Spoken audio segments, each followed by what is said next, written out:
Welcome to my basic learning YouTube channel.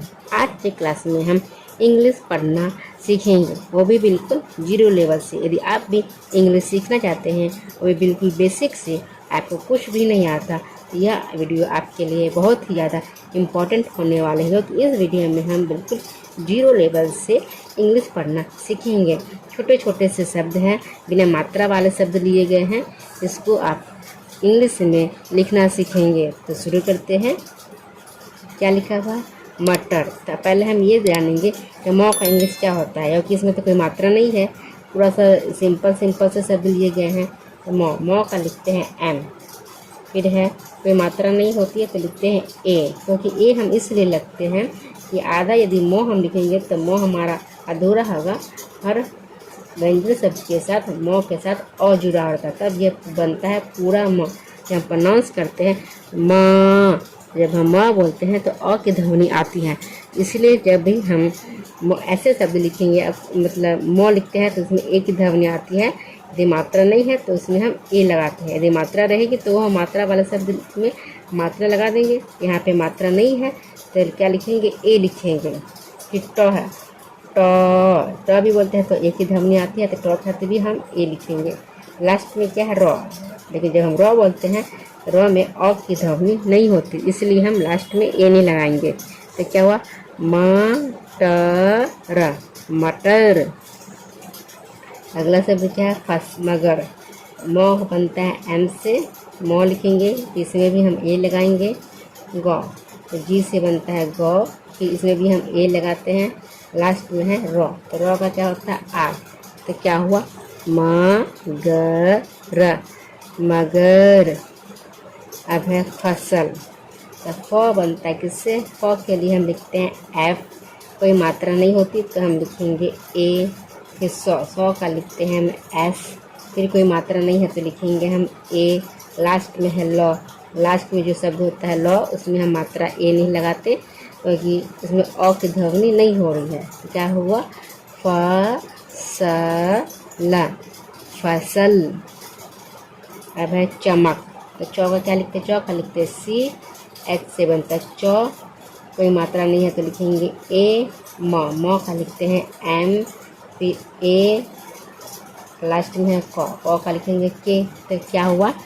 चमक, चमक। फिर है पवन।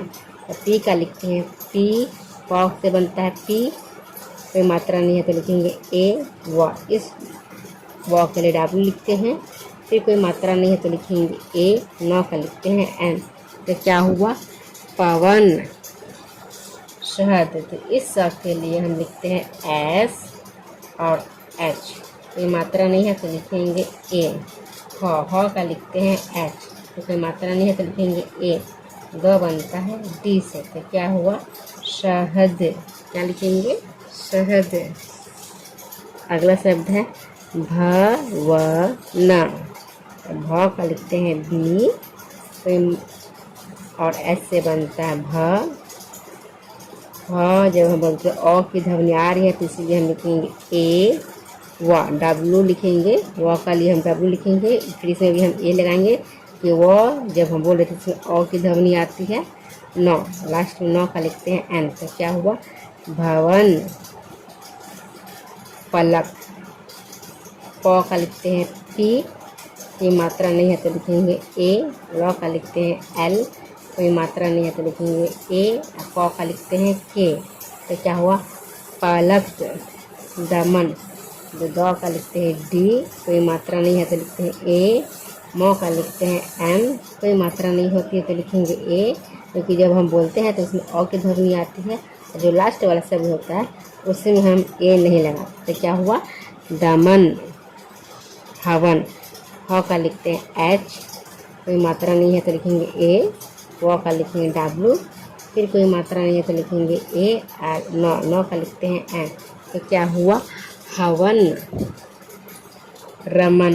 देखिए इसमें कितने सारे शब्द हैं। इन शब्दों को आप यदि बार बार प्रैक्टिस करेंगे तो बहुत ही जल्द इंग्लिश पढ़ना और लिखना दोनों सीख जाएंगे। तो बस आप 5 से 10 मिनट मेरे साथ दीजिए, देखिए कितने जल्दी आप इंग्लिश को पढ़ना और लिखना दोनों ही सीख जाते हैं।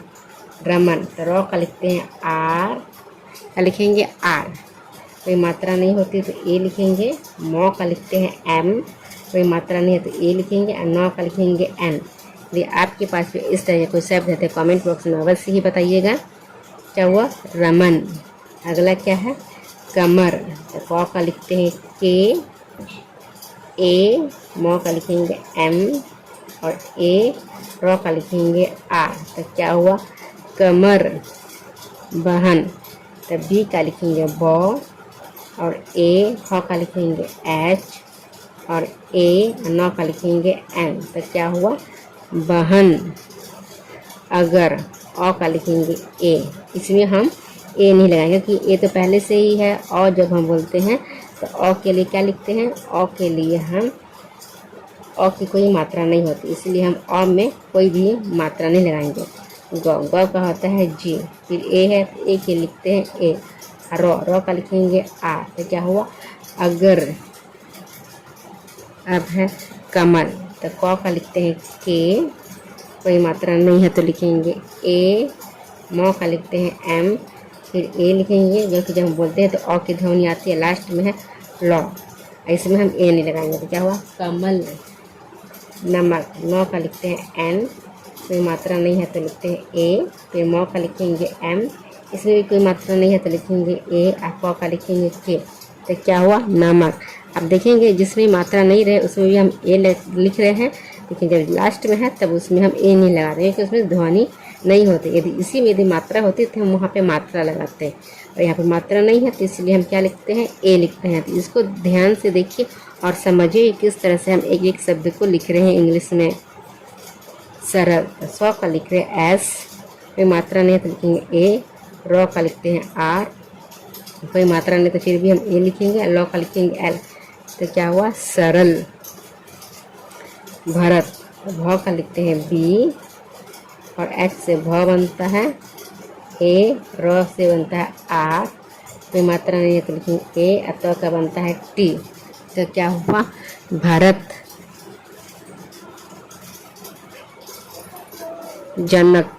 तो जौ का लिखते हैं जे, ये मात्रा नहीं है तो लिखेंगे ए। नौ का लिखते हैं एन, फिर कोई मात्रा नहीं है तो लिखते हैं ए। लास्ट में है क, तो लिखेंगे सिर्फ के। तो क्या हुआ? जनक। डगर।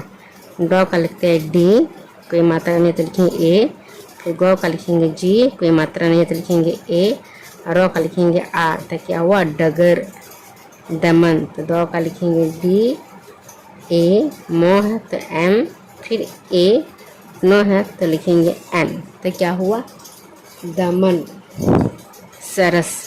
सौ का लिखते हैं एस, कोई मात्रा नहीं है तो लिखेंगे ए। फिर रॉ का लिखेंगे आर, कोई मात्रा नहीं है तो लिखेंगे ए। फिर सौ का लिखेंगे एस। तो क्या हुआ? सरस।